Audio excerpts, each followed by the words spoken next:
Hello everyone, it's Kay here. I've come on because I recently did a little something for a very lovely lady on the Laurie's Let the Wishing Begin channel, and from that I've had people say that comment that they're not quite sure how to use some of the flower dyes. And just for those people, I'm not trying to teach anyone to suck eggs or anything of that nature. I would like to show how I do my flowers. Everybody, I'm sure, has seen how to do these things. There are hundreds of videos on YouTube showing exactly the same thing. I just thought you might like to see how I do things myself. So the first flower I'm going to start with is this delightful little flower here that I think most people would have something that would allow them to make this flower in the house, because essentially all you need is a scalloped edged punch. This one is 1 3/4 in size, and a pokey tool, a water spritzer and some brads. So I'll show you how you go about making one of these. They really are very, very pretty indeed. I've pre-cut these little circles, and as I say, they are, what did I say, 1 3/4 inches. So needless to say, the larger the circle, the bigger the flower, and vice versa. Smaller flower.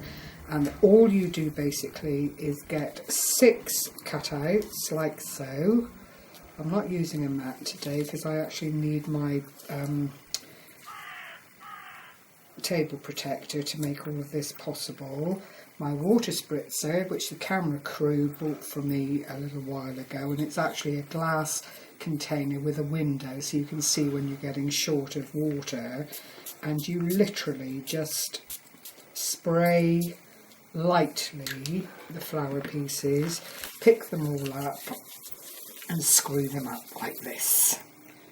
And you might think, oh my gosh, what is she doing? But this is seriously how it happens. You then lightly undo the little ball till you find your 6 pieces again. How many have I got now? 4. This is why you can't really afford to get them too wet. And there's another one in there. And you just then need to very, very gently open them up. You don't want to smooth them out. That's not what this is all about. You're literally just, as the water is drying, opening up each of the layers very, very carefully, because where the paper has really soaked up the water, clearly it's quite friable, and you don't want to break or damage the little circles in any way. That's that one, that one and that one, like so.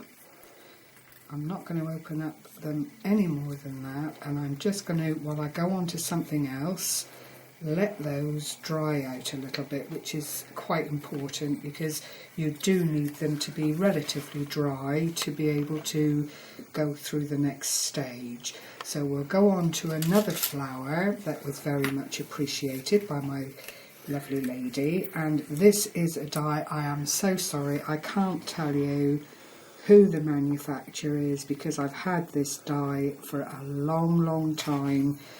I bought it at a local craft show, and it was in the bargain basement bucket, and I just thought, oh, that looks quite interesting, and for the price it was, you know, quite an adventure to give it a go. And I am so glad that I did, because once you've cut the little flowers out, this is how they look, and you get 3 layers. I'm hoping that the camera can pick up that these are punctured. I don't know what else you would say, but they have this sort of stitchwork affair going into the centre, and that is your guideline, because all you need to do is fold each of the petals, and it's very much like mountain valley folding. Your petals you squidge one way, and then this centre part, this tiny little bit here, you push forward, so you end up concertining each of the petals like so, all the way around. Just keep going there so you get the overall effect. So when you're done, you can actually fold the flower up so it is that tiny. I've cut a purple and a white because I thought I would just alternate a little bit. These are easier made with a lightweight card. You don't want a good quality card by any means, because you need to be able to do these folds freely and easily. You could also use a good quality paper which would allow for the same effect, but to get these little folds and creases in place, it needs to be substantial enough to hold that shape. But there is again, it's all folded up like so. So what I then do with this one, I think going back to the die, if you put a search in for floral dies, you may well still be able to get this. I really don't know. I would like to think so, because it really is a lovely, lovely die. Into the centre of this flower, I then pop a little bit of PVA glue, if it'll come out. Come along. Yeah. Behave yourself. And then pop in the next layer, which nestles in there beautifully. And then for the centre, and this is where my padded table cover comes into itself, I get an ordinary ball tool, quite a significant head as you can see, and you just, in the centre of this little die cut, roll and roll and roll, and as you see, the petals start to lift up all by themselves. Oops, in there then goes another little drop of glue, and into the centre there goes that little piece, which lends itself to that very, very nicely. And then all you need is, I'll get something out of my little goodie box there, which isn't the right colour, so that won't, whoops, that won't do. You can either use a brad, I might just do that actually, because it'll be easier to let you see how it goes. And with your pokey tool, just pierce right the way down through, so you've got all the layers punctured. Take your brad. I did use just some acrylic pieces to go into the centre of the ones that I sent out. Oops, in you go. Wouldn't you just know it? One moment.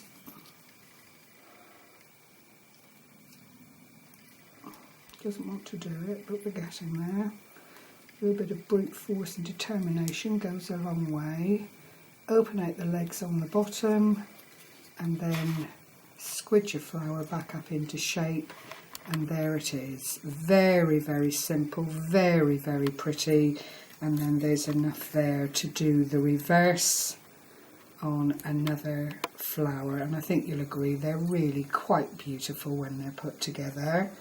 The next one I wanted to show you, and these are Spellbinder floral dies, is how to roll your flower once it comes out of the die. It goes into the machine. This is what you're left with. You need to discard the little squiggly bit that goes in between all of the petals, and then from the centre of the flower just gently roll and relieve the die of the paper, so it comes out looking just like that. What I do then with my ball tool again, starting from the centre, is just make a curly whirly whirly, all the way out. You'll notice as I'm doing this that the flower starts to take shape as I'm going along. I'll just do that again. Clearly you need to make sure which side you want on the outside and which side you want on the inside. And again, just with minimal pressure, because at the end of the day you are dealing with paper or lightweight cardstock. You just want to make sure that this starts to follow the way you want it to go. And then what I do is, starting from the furthest bit away from the centre, is just fold that first little petal in half like so, and then it's just rolling. Now once you start to roll, if you just do it between your fingers and thumbs like so, don't be too overzealous with what you're doing. You don't want it to be frightfully tight, but you do want to be able to hold it so that you're in charge of it at this stage. And you just keep rolling and rolling until you get to the centre. And what happens quite naturally is that this bottom bit that holds the base of the flower wants to be helpful, and it just folds up for you. So on this bit, whilst you're holding the rest, you just need to put a good bit of quick drying glue. That's the essence of it. I wouldn't try and use hot glue because it is a nonsense. You'd end up burning yourself. And what I do then is just hold on to the outside and gently let the centre of the flower open up to where I'm comfortable with it to get the right size. And it really is as simple as that. With PVA glue, it does respond to temperature. So if you hold it between your finger and thumb, the heat from your body helps that to dry and settle quite quickly. And it really is just as simple as that. I'll do another one so you can see. And I also need to get something else which all adds to the great scheme of things, if I can find it in my little toolbox here, because it does add to the actual finish of the flower. Let's put that back out of the way. We'll roll this one again first. So I'm going from the outside, folding that first little one, and then just rolling. And it's very difficult to show you this up close because, you know, hands have to do the work and they do get in the way.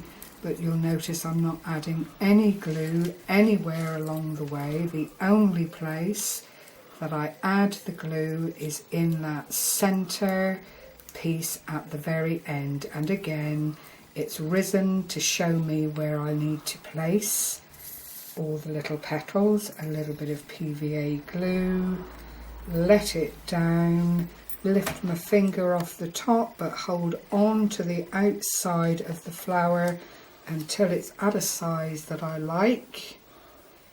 Then hold it between finger and thumb. I don't know what size these are, about 1/2 inch probably in size. But that is it in a nutshell, and you just hold it until it sets. It is about taking a chance at some point and taking your hand away and praying that it stays where you want it to be.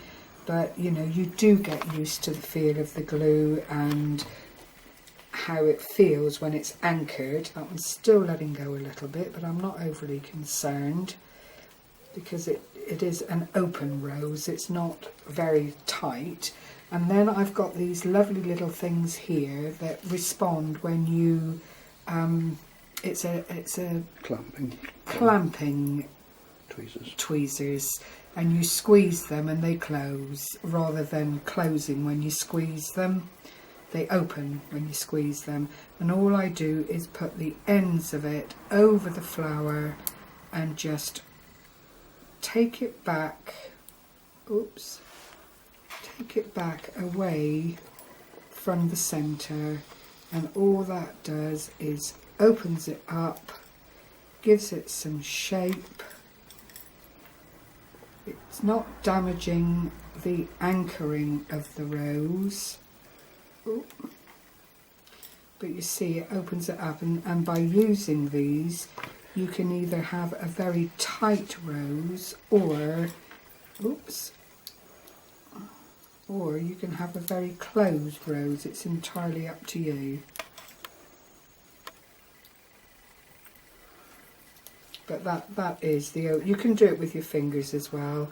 It's entirely up to you how you do it. But that is the overall effect of the, I'll leave the two together so that you can see how they work.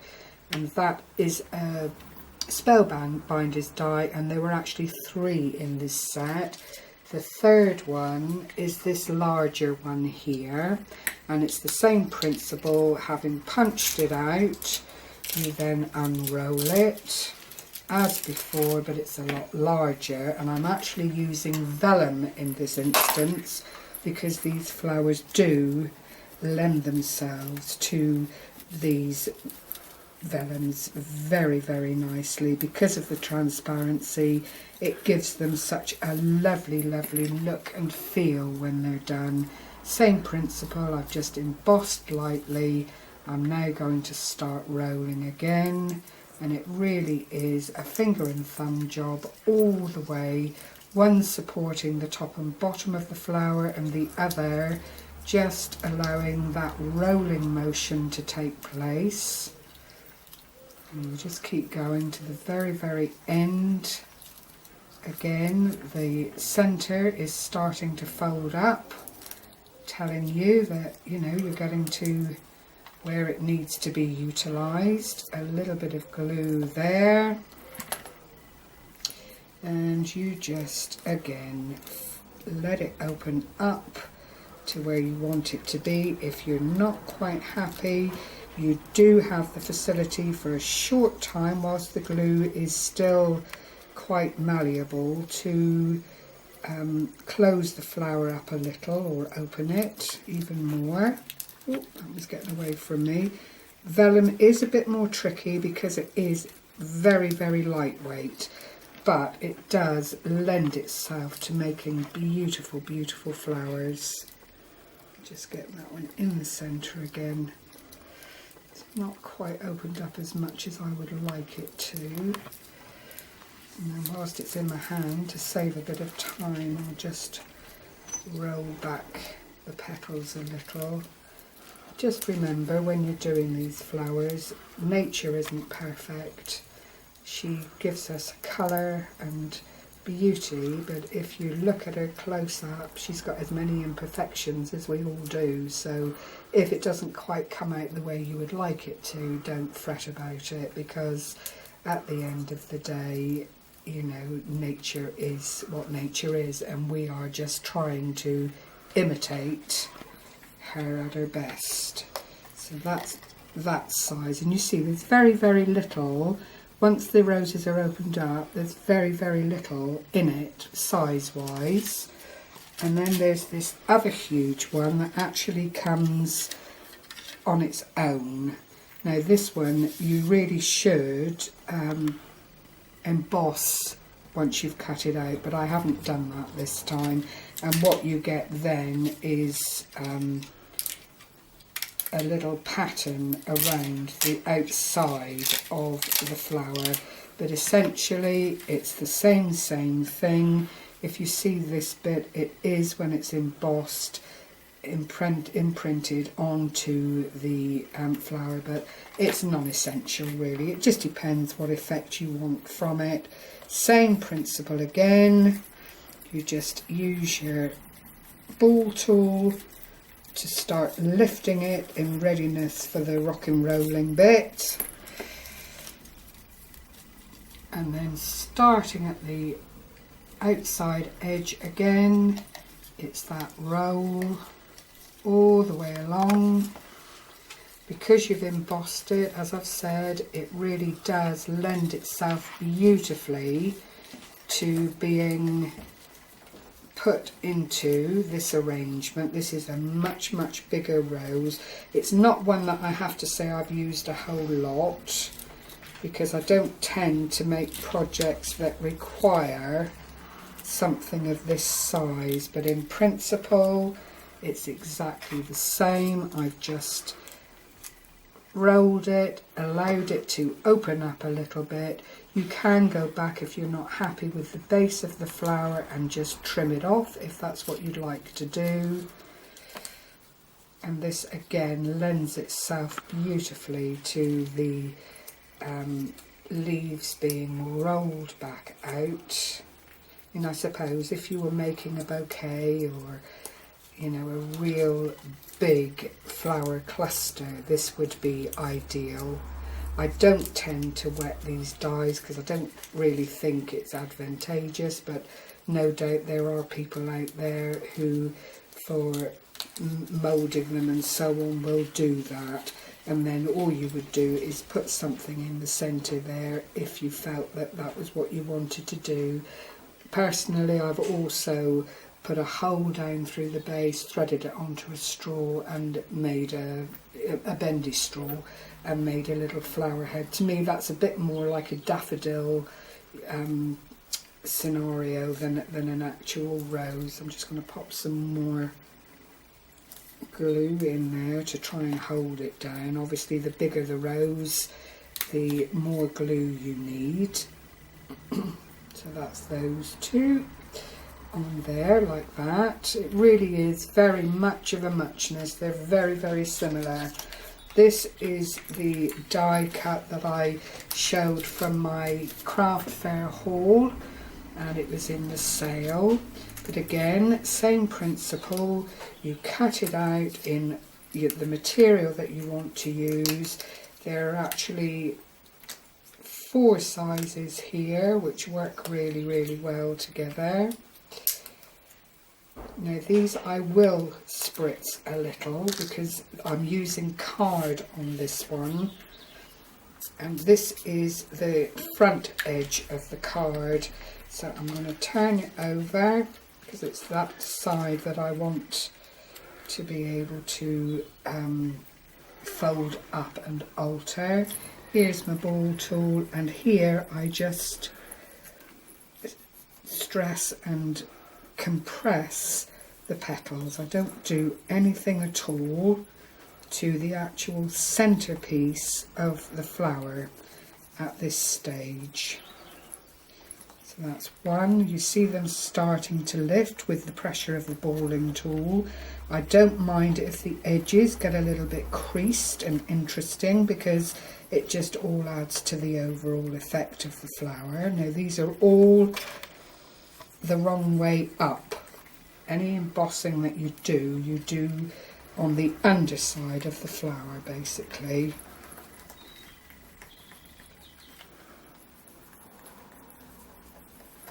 That one, and then the last little one here, and I do tend to do a bit more with this one, and I actually want this one to rise up quite well, so then I turn them over to the right way. Sorry about the muck on the leaves, that's off my table, which is well loved, and I place it together like that.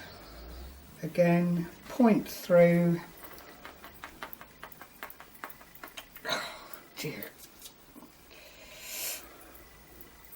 Oh, all of them, a little brad in the centre, and then oops, open up the legs, and then all you do is just fluff them up again and bring back the shape. Oh gosh, that table is mucky. Dear. But that goes like that, and then you can ink it or add leaves to it or whatever you would like to do. So that's that one, like so. I'll do this one. I don't want to bore you. This is another die, and this is the Spellbinder Shapeability. There are 4 different pieces here. I tend to use the smallest and the middle size one and the centre, primarily because I think this the larger one is too large, and that's preference, again, personal preference. Let me just bring those forward. I've cut them out. It's the same principle. These centres come forward. You need your pokey tool just to bring out the front part of the flower. I can't remember what this one's called. Aster, that's right. It's the aster flower, and it really is very, very pretty. I mean, these dies are so old now, but you know, you tend to have your favourites, and that's the ones you gravitate toward because you know they work for you and it's what you like to use. This one is not the easiest to get out, and I don't have any tumble dryer sheets or anything like that which help. Greaseproof paper is another thing that will quick release your dyes. Having got it out, I then just separate the little bits like this. There's a second one there that you can offset against the first if you would like to.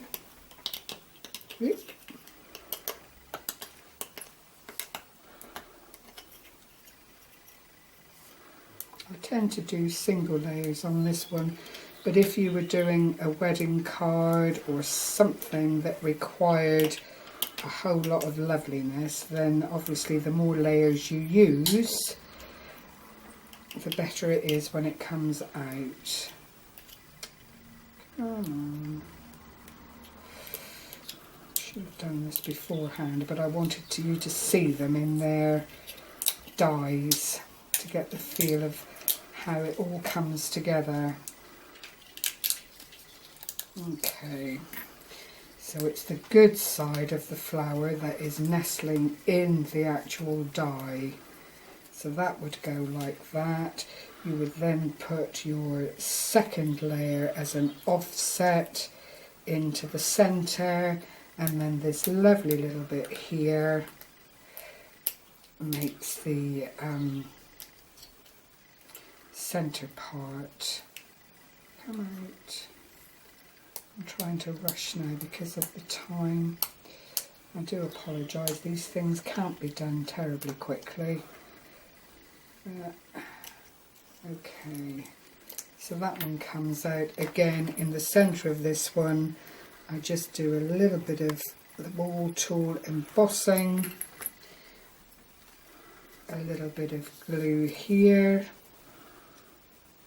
in the centre once I've offset it, like so.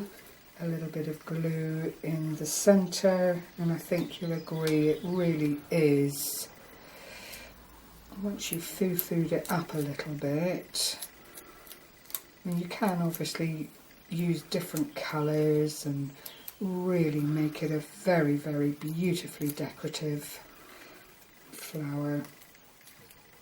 And what I tend to do with this one, although I haven't got my glue gun on, so you're just going to have to bear with me, is put a little pearl in, oh, that's a heart-shaped one, but it doesn't really matter. It just does give that effect. Oops. I'll just open it up like that. So that is that one. And now we'll go back to the first one that I showed you. Now this is virtually dry, so what I'm going to do is find the base of the flower, which is the one that's least crumbled, and then just pick them out to suit quite randomly. And then your most scrunged up one obviously goes on the top. That then goes like that. You can see where I'm going now.